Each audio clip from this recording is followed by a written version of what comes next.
Welcome to Answering the Call, the official podcast of the 12th Man Foundation. Our show brings you closer to the heart of Texas A&M athletics through powerful stories of perseverance, purpose, and life-changing opportunities made possible by 12th Man Foundation donors.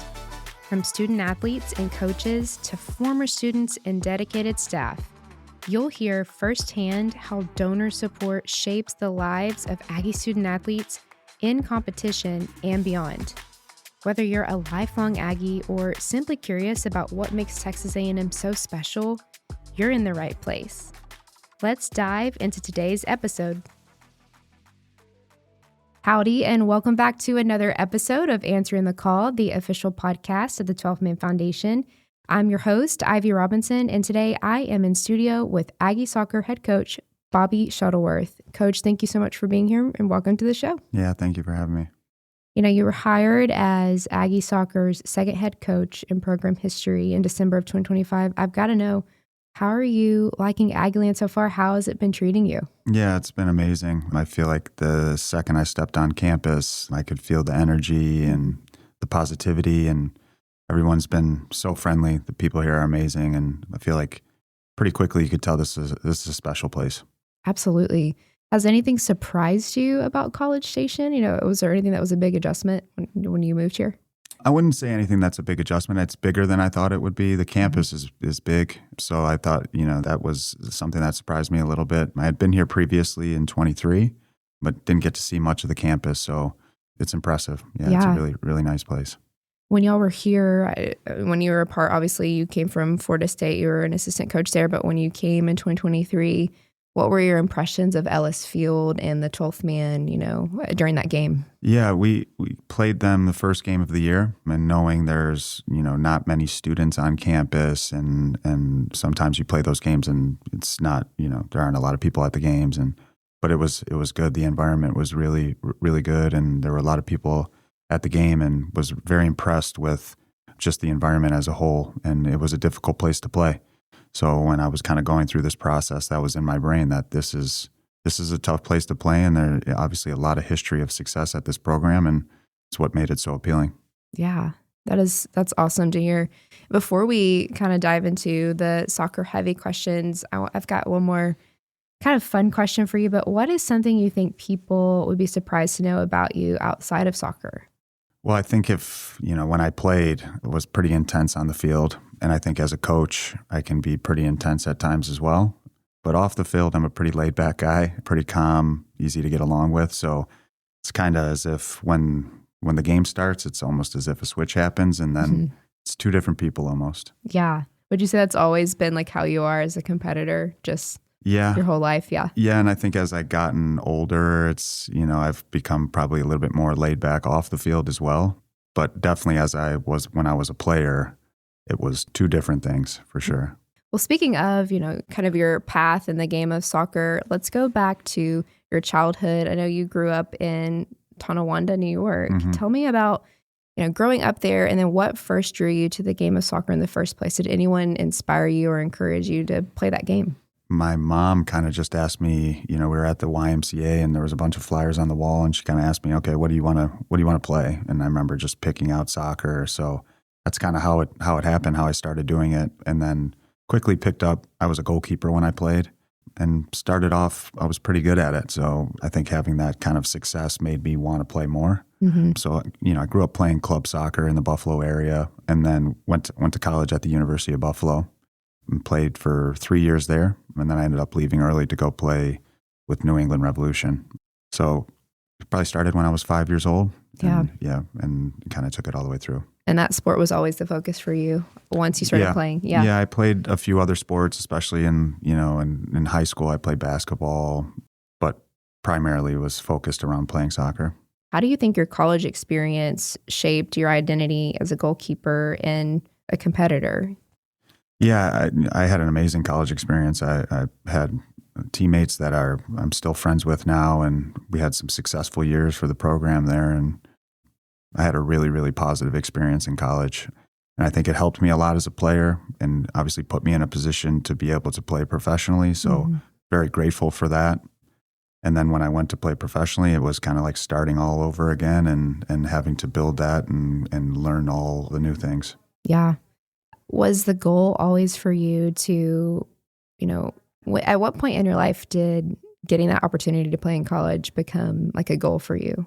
Well, I think when I started playing, then I really started focusing as a goalkeeper, and then kind of realized I was pretty decent at this. Mm-hmm. I wanted to play professionally, from a young age. I remember being 12, 13 years old and telling my mom I wanted to play professionally. We would go, there was an indoor professional team in Buffalo called the Buffalo Blizzard, and we would go to every game, and we would drive an hour and a half to Rochester, and we'd go watch the Rochester Rhinos. And I would say to my mom all the time, this is what I want to do. This is how I want to live. So I knew college was going to be the kind of the facilitator to making that happen for me. So I actually started off, I went to Loyola, Maryland for my first semester, and then ended up transferring home to Buffalo. And we had a pretty good team and did pretty well. And after your college stint, you spent 14 seasons in Major League Soccer, which is quite a career. I'm curious, what are the biggest lessons you learned from that professional career? And what did you take away from that experience that now you apply in your coaching today? I think first, having to grind for every opportunity that I got as a professional. I started off as a number 3 goalkeeper and ended up playing quite a few games. So there was nothing that was ever handed to me. I had to earn everything. So, and that started every day coming to work, ready to train properly, ready to work hard. And I think that's a mentality. And so I don't think that shifted as now I've stepped away from playing and stepped into coaching, that mentality every time I step into training, trying to get that from our players, and realizing that this is how you improve every single day, showing up ready to work and ready to grind. And then I take away experiences that I had as a player and really good coaches that I had, and how I felt when coaches did things that I felt breathed positivity within my game and helped me. And then ones where maybe I didn't have such good interactions and things that I felt put me in a place of playing from fear sometimes. So as a coach, I try to always help our players. I try to be as honest as I can with them. These are the things, and hold them accountable to those things, because I believe as a coach, you got to be upfront and honest and clear with what you're asking them to do, and then holding them accountable to those things. Yeah. And I mean, I feel like that's just so critical, to a successful program. One more question about your time in Major League Soccer. Like, what do you remember most? Like, what were the high moments and low moments of that career? Yeah. Like, do you have any stories or memories that were really pivotal when you look back on that season of your life? And I think with any long professional career, you're going to have a lot of highs and you're going to have some really, really low points, and I'm no different. When I started, I was a number 3, and like I said, and I had to grind to be a number 1. But there were plenty of times where even when I was playing, if I wasn't playing well, in poor form, I got dropped out of the team. And, you have to quickly kind of just try to make solves and move past those things and try to train well and get yourself to a point where you're given another opportunity. And it can be exhausting. There's plenty of times where, ideally you love the game and it's fun all the time. But in 14 years as a professional, when you're doing it 10 and a half months out of the year, it's not always fun, and it becomes a job. And, I had a goalkeeper coach when I was in New England that told me after my first year, he could see a shift in my mentality. And he said, you can clearly see that you're now approaching this as this is your job and you have to come to work every day. And people don't always love their jobs. They go through long stretches where you don't sometimes like going to work every day, but you still have to perform. And that can be a difficult place to be in mentally, Right, having to show up every day and do your best, but also at a lot of points not really want to be there. But if you want to keep doing it and know that you got to get through it and there's going to be positive moments on the other side. And then I've, as a professional, lived some really high points. 2014, I went to MLS Cup with the New England Revolution. We played a home game on the Eastern Conference semifinal against Red Bull, and we were celebrating after winning that. Remember that moment vividly, and then followed it up 2 weeks later with losing with 1 minute to go in the final, and that was a pretty low point as well. So think that any professional player will tell you there's going to be ups and downs, and your ability to stay neutral in those moments is what's going to give you potentially a long career. Mm-hmm. I read that you started coaching while you were playing professionally, and you served as an assistant coach at Bentley University. Mm-hmm. How did that opportunity come about, and was that challenging balancing the two? So I coached high school my first year in MLS. And then through a connection, Gary Crompton was the head coach at Bentley. He was looking for some help. So I was there for probably 5-6 years, something like that. And Gary's a great guy. So, I started off as a number 3 and then a number 2. And then when I was playing full time, he understood, and I understood that I couldn't be there as often. So, but it was a great experience and great group of guys. And then I also, when I was at Atlanta my last year, I did some volunteer assisting for the women's program at Kennesaw State and had a really good experience there as well. And I think the men's game and the women's game are very different, but those learning experiences, I think, helped me to understand that college was the place that I kind of wanted to be in terms of my coaching career. Yeah. And when would you say that mindset, or when you kind of foresaw yourself going into the college world, was that always kind of in the back of your mind when you're playing professionally, or maybe after you got that opportunity to coach while you were still? Yeah, I was unsure throughout my professional career what I wanted to do. I knew I wanted to be around the game in some capacity, but wasn't sure what that looked like, if I wanted to be a coach or work in the front office of a team, or do agency work or something like that. But then as I started to get a little bit older, and, I coached a little bit in college and then done some goalkeeper sessions throughout my, early on in my professional career, and felt like this was kind of the place I wanted to be and what felt the best, the right fit. But then I didn't really know if I wanted to coach in a youth setting, in a professional youth setting, or did I want to stay in a professional environment, or did I want to go into college coaching. I have 2 small kids. I have a 6-year-old and a 2-year-old. And just stability-wise for my family, college, really would facilitate the most stability. Professional settings could be very volatile and in and out. And I lived that life for 14 years and was ready for just a change. And then I thought, I had a really, really positive college experience and made some unbelievable friends, lifelong friends. And I thought, this seems like probably the best fit, working with kind of 17 to 21 or 22-year-olds and just helping to guide them and help them improve. For sure. Yeah. I think that's interesting too. You had such a great student athlete experience, and now, you are helping create those experiences for the next generation of soccer players. And so that's incredible. And, at Florida State, let's talk about that a little bit. Very successful soccer program, as we all know, and you were part of 2 national championship teams. Can you explain what, define that culture and the environment at Florida State, and how do you plan to instill that here at Texas A&M? Yeah, I think all of that groundwork was laid by the players that had previously been at the program and by the coaching staff that had been at the program previously. I think Mark Krikorian did an amazing job building that program and building Florida State. And the word that I've heard a lot of players use, former players there, and just the word that comes to mind is selflessness. Sacrificing for the team. It wasn't about individuals, and there was a lot of good players that have come through that program.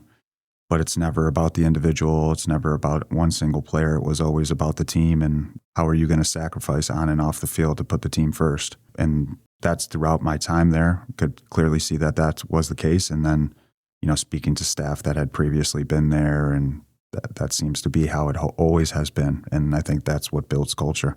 We're just the caretakers of this program right now. We're going to only be here for a certain amount of time, and this program will still be here. And how can we positively impact this program while we're here, as a staff, myself and the rest of the staff, but each player as well, right? Like, how are you going to positively impact what's happening here every single day and put the team first and put the program first? For sure. Yeah. And you mentioned service and selflessness, and that, to me, that reminds me so much of the core values of Texas A&M. I'm curious, were there any other parallels you notice, between Texas A&M when this opportunity was presented to you I mean, you got to know a little bit more about Texas A&M and who we are as a university and Texas A&M athletics, what this athletic department stands for. Were there any parallels and things that really stood out to you and you were like, oh, I love that. No, I want to be a part of this? Well, I think, quickly in having conversations with Dan and with Trev, you can see the support that the soccer program gets from the athletic department. I think it's similar at Florida State. They really support the program really well, and it's important that the program does well. And I could feel that here. Obviously there's a long history of success here that Coach G created. And you can feel from the athletic department that they really want that to continue, So obviously knowing that and knowing how invested they are is important, because we're going to invest a lot in this program and as a staff and in the players, and we need support as well. So, and I've felt that from the second that I started having conversations with Dan and with Travis. They're there to support us and to help us. So I'd say that's pretty similar. And then in terms of just like community engagement and people wanting to be involved with the program and come to games, and there's a lot of support in the Tallahassee area for Florida State soccer. And I can feel that here in College Station as well for the soccer team. And obviously attendance-wise, it's one of the top 3 to 5 programs continually throughout the country, and can feel the support of the community for the program. That's just fantastic. Yeah. And you and I both know building a championship culture, it takes that elite level of support and then also the resources, the resources that our student athletes have access to. And I'm curious, what were your first impressions of the student athlete resources that Texas A&M Athletics provides to our student athletes, including the building, the Adam Season Academic and Wellness Center that we are sitting in right now? Yeah, it's impressive. Yeah, I was pretty blown away from the facilities here and just the amount of resources that our athletes have and have access to in every way. Like you're talking about this facility, the nutrition, the food, sports psych. There's just so many resources for these players to take advantage of. And then just this overall support of the athletic department in general in terms of just being around and being visible, and the athletes interacting with even the higher up athletic administration, I think is important. And you can see that they're very invested in each program and what's happening from a global standpoint, but also within individuals, and reaching out and connecting with them, which I think is massively important. Absolutely, for sure. Changing topics just a little bit, I'm curious, what qualities do you look for in terms of recruiting when building a program, identifying players who fit into your team culture and environment? What do you look for specifically? Soccer-wise, ideally they are athletic, they have a good brain and can solve the game, and then technically are able to consistently execute kind of what we're asking them to execute. And then I think equally important is, we talked about selflessness, and we talk a lot about within our team reactions and doing the gritty, dirty work, and in the defending and in transition, and willing to sprint and close things down and help teammates. And those are the things we're looking for. We've been talking quite a bit with our team about when we give the ball away, what's going to be our immediate reaction. And it doesn't matter who gives the ball away, because unfortunately, everyone in this room is going to give the ball away at some point. And if you want your teammates to react in a positive way, well, you've got to do the same when they give the ball away. Mm-hmm. So we look a lot for that, and just players that are willing to do all of the extra work, the stuff that, you don't, not goals and assists, where those are pretty clear things like, okay, that's a positive moment, and those are exciting things. Mm-hmm. We as a staff get excited when we see players sprinting to close the ball down and defend and head the ball, and those are the things that we're looking for. Mm-hmm. Yeah, going that extra mile, yep. Always 110%, no matter what it is, whether it's practice. Obviously in games, you want to be giving that effort, but yeah, that's fantastic. When you assembled your staff and, maybe you had a first meeting with the team, what were kind of the key pillars that you defined for this new era of Aggie Soccer, and what was the vision that you gave to your staff and to your players? Yeah, I think when I was thinking about the staff and putting them together, I wanted kind of like-minded people, and I think the staff's great. We're all on the same page, and I think we're pretty similar in our coaching style and coaching views, and I'm very much a relationship person. I think coaching is so much about being able to connect with human beings. You want to get the best out of them and asking them to mentally and physically perform, they need to feel as if you're invested in them as well. So we're upfront and honest with our team and what we're asking them to do and tasks and responsibilities, but also we want them to feel that individually we're looking after them, and we'll do individual video with all of our players soccer-wise, but off the field as well, we want to make sure that they feel like they're being taken care of. And, for a lot of these kids, it's their first time away from their parents and living on their own for the first time. And college can be a weird, unique time where you're kind of starting to figure out life, and they need people that are here and ready to support them through those times, because it's no different than a professional career. There's going to be amazing times in college, and there's going to be some really difficult times. And when things are difficult, who's got your back? Who's willing to support you? And that's our staff. Our staff wants to be there for our players when they're going through the tough times, and then obviously celebrate them a lot when they're going through some amazing times. Yeah, man, I love that. It's just, it sounds just like y'all are wanting to provide that strong foundation for them to come here, to be a part of, a new era of Aggie soccer, to grow professionally and to get better, to achieve whatever their goals are. Maybe they want to play professional. Maybe they won't hit that, and maybe they'll just go on and have an awesome career in whatever field they're studying. But I think that's great that you are building a culture that's rooted on those relationships and wanting to have that strong foundation. Yeah.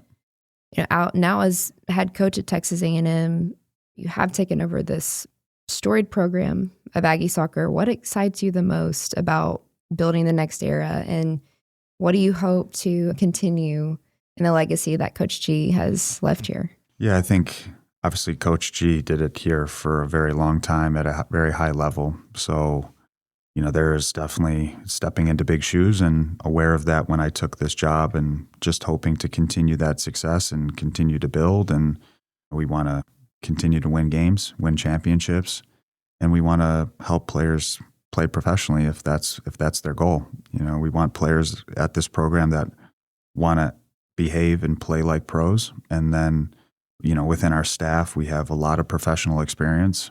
So we know what it takes to be a pro, and we've lived that life, that everyday life. And we want to share those experiences with our players and prepare them that when time comes and they step into those professional environments, they're ready, and they understand, and they've seen a lot of the things that happens in those environments already. So, our ultimate goal is to obviously win games and win championships for sure, but to produce professional players, and then obviously help to develop kids to have an amazing college experience, and, want players that step away and after some time they're dying to come back and interact with staff again, and, come back with teammates and all of those things. Any final thoughts that you would like to leave with the 12th man and those who are extremely passionate about supporting Texas A&M athletics and Aggie soccer? Yeah, I hope people are excited about where this program is heading, and like I said, continuing the success that Coach G had, and want people to come out to Ellis Field and feel our players and feel the vibe and feel the energy, and hopefully continue to entertain them and win games. Coach Bobby Shuttleworth on Answering the Call podcast. Coach, thank you again for your time today. Thank you. Thank you for joining us on another episode of Answering the Call. If you're enjoying the show, please rate and follow us on your podcast streaming platform of choice so you can be the first to know when a new episode drops. As always, a big thank you to our incredible podcast producer, Megan Rohde, to 12th Man Productions, and Texas A&M Athletics NIL Department. We also extend our heartfelt gratitude to every donor and season ticket holder for always answering the call through loyal support of Texas A&M Athletics and our student athletes. We will be back soon with more content. Thanks, and gig 'em.